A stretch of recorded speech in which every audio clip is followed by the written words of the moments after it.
Halo teman-teman, materi kita hari ini adalah perlindungan dan penegakan hukum di Indonesia. Kalian tahu nggak sih perlindungan dan penegakan hukum itu apa? Oke, jadi perlindungan hukum adalah daya upaya yang dilakukan secara sadar oleh setiap orang maupun lembaga pemerintah dan swasta yang bertujuan mengusahakan pengamanan, penguasaan, dan pemenuhan kesejahteraan hidup sesuai dengan hak-hak asasi yang ada. Nah, penegakan hukum merupakan syarat terwujudnya perlindungan hukum.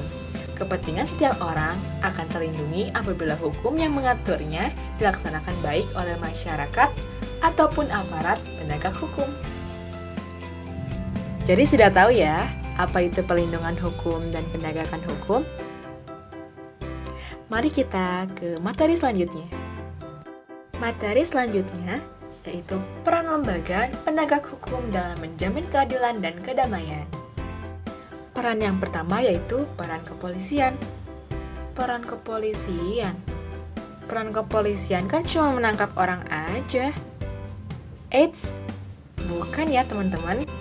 Jadi peran kepolisian Republik Indonesia Pasal 16 Undang-Undang RI Nomor 2 Tahun 2002 tentang Kepolisian Republik Indonesia telah menetapkan kewenangan sebagai berikut. Yang pertama yaitu melakukan penangkapan, penahanan, penggeledahan, dan penyitaan.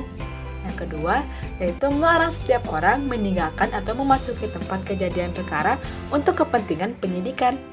Yang ketiga yaitu membawa dan menghadapkan orang kepada penyidik dalam rangka penyidikan. Yang terakhir yaitu menyuruh berhenti orang yang dicurigai dan menanyakan serta memeriksa tanda pengenal diri. Dan masih banyak lagi.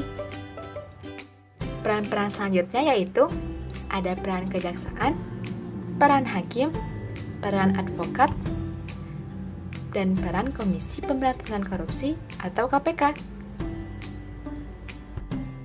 Oke, jadi sudah tahu ya peran-peran lembaga penegak hukum dalam menjamin keadilan dan kedamaian. Menjadi salah satu dari mereka tidak sembarangan ya teman-teman. Apabila kalian melakukan pelanggaran, itu akan dikenakan sanksi loh. Sanksi-sanksi pelanggaran hukum apa aja ya? Sanksi atas pelanggaran hukum diantaranya 1. Tegas berarti adanya aturan yang telah dibuat secara material telah diatur dalam peraturan perundang-undangan. Misalnya, hukum pidana mengenai sanksi diatur dalam pasal 10 KUHP. Dalam pasal tersebut ditegaskan bahwa sanksi pidana berbentuk hukuman yang mencakup 1. Hukuman pokok yang terdiri atas A. Hukuman mati, B. Hukuman penjara yang terdiri atas hukuman seumur hidup dan hukuman sementara waktu. Setinggi-tingginya 20 tahun dan sekurang-kurangnya 1 tahun. 2. Hukuman tambahan yang terdiri atas A. Pencabutan hak-hak tertentu, B.